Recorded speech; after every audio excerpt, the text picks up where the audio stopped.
Bienvenue dans les carnets du Nouveau Détective. Le Nouveau Détective, le premier magazine d'enquête sur les plus grands faits divers. Aujourd'hui, dans les carnets du Nouveau Détective. Un tueur est entré dans leur chalet de vacances. Crime au paradis. Une enquête d'Axel Vigneux.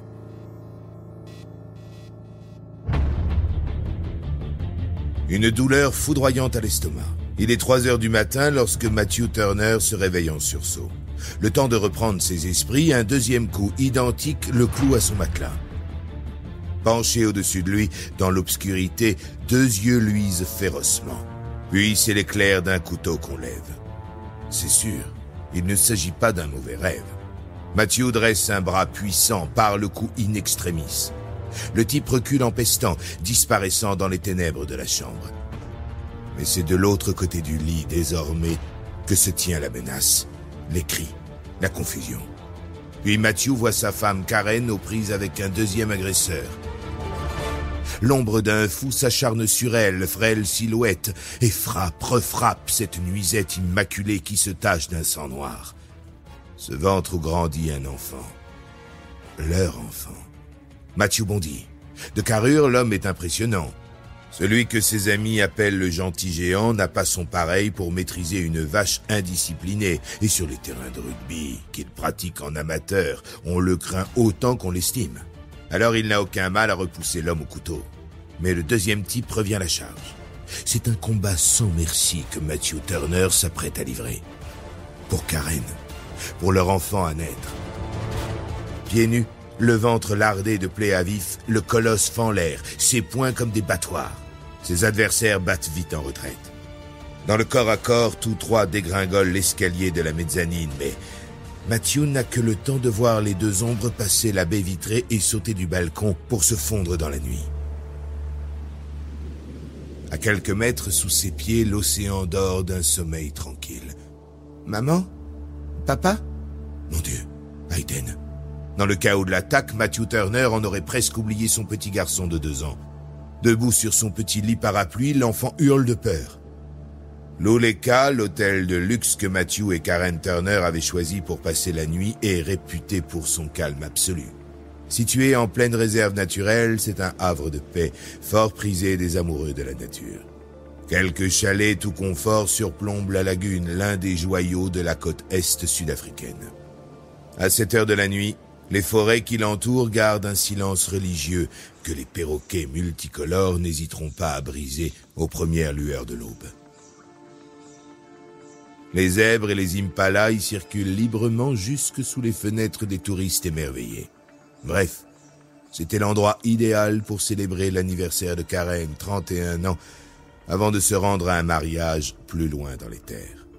Des amis des Turner, eux aussi conviés au mariage, ont réservé le chalet d'à côté. Et s'ils ignorent tout du drame qui vient de se jouer à quelques mètres de distance, ils ont été réveillés par les pleurs d'un enfant. On dirait que c'est Hayden. Voilà plusieurs minutes que ça dure. Et les cris ne semblent pas vouloir s'arrêter. Pire, ils redoublent d'intensité. Mais que font Karen et Matthew? C'est bizarre, se décide l'ami du couple. Je vais voir. Rien ne le prépare au spectacle qui l'attend. Car dans le chalet voisin, la scène est effroyable. Un véritable bain de sang. Matthew, les mains crispées sur ses blessures, lui ouvre péniblement la porte avant de s'écrouler. Hayden, qui ne comprend rien à ce qui se passe, hurle de plus belle, tandis que sur son lit défait, le ventre arrondi de Karen ne se soulève plus de la moindre respiration. L'alerte est aussitôt donnée. Alors qu'un hélicoptère emporte le géant inanimé vers l'hôpital le plus proche, le corps de Karen Turner attend l'arrivée de la police scientifique avant d'être transporté à la morgue. La police locale, elle, lâche déjà sa brigade canine. Comment, dans une région aussi surveillée, où l'unique chemin de terre qui mène à l'hôtel est contrôlé par plusieurs checkpoints, 2 intrus ont-ils pu s'introduire aussi facilement et commettre ce massacre? Aucune effraction n'a été constatée dans la clôture de la réserve, ni sur la scène de crime. Les assassins ne traversent pas les murs, bon sang. Le récit de Matthew, qui trouve la force de décrire l'agression avant d'être conduit au bloc opératoire, intrigue les enquêteurs. 2 fantômes dans la nuit, vraiment, apparus et disparus sans que personne ne les remarque. D'ailleurs, quel serait leur mobile pour un acte aussi barbare? Le vol? Mais rien n'a été volé, ni argent ni téléphone portable. Et puis, quelle idée ont eu les Turner de dormir toutes fenêtres ouvertes? Aucun habitant d'Afrique du Sud, né dans l'un des pays les plus dangereux du monde, ne dort fenêtre ouverte, même à l'intérieur d'un parc ultra sécurisé comme celui de Luleka. L'histoire des visiteurs nocturnes pourrait-elle cacher une vérité plus dérangeante encore? Une dispute conjugale qui aurait mal tourné? C'est en tout cas ce que sous-entend ici nombre de locaux.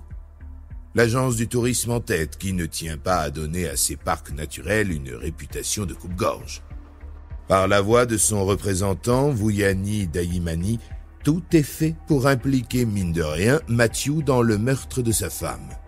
Quant à la directrice de l'hôtel, elle ordonne à son personnel de tenir le même discours face aux policiers.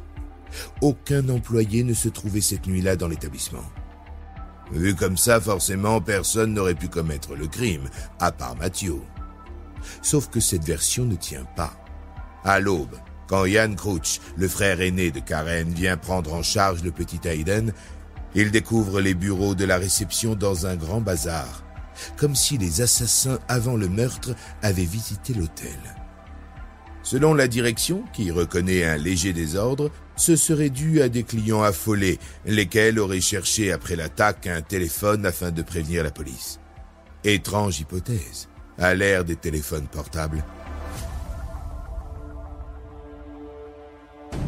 Et un grief de plus aux yeux de Jan Crouch, qui se refuse à croire que son beau-frère ait pu poignarder la femme qui portait son enfant et qu'il adorait. Et le couteau. Si Matthew avait poignardé Karen, les chiens renifleurs l'auraient retrouvé sur les lieux, non? Par ailleurs, Matthew a été sévèrement blessé en ayant eu l'intestin grêle transpercé. Pour Jan Crouch, c'est sûr, on cherche à étouffer l'affaire, au nom du sacro-saint tourisme. Car si la réserve est effectivement ultra sécurisée, ce sont forcément des membres du personnel qui ont fait le coup. Décidé à faire toute la vérité sur la mort de sa sœur et se méfiant de la police locale, Crouch a fait appel à une escouade de détectives privés. Seule manière d'obtenir la vérité. Cette vérité, un témoin l'a sans doute vue. Hayden. Les détectives dépêchés par la famille de Karen attendent que le choc soit atténué pour faire interroger l'enfant par un pédopsychiatre. La famille de la jeune femme espère que l'enfant, du haut de ses 2 ans, pourra confirmer la version de son père. Aujourd'hui, la conclusion de l'enquête est suspendue aux lèvres d'un bébé qui ne possède que quelques mots pour décrire toute l'horreur du monde.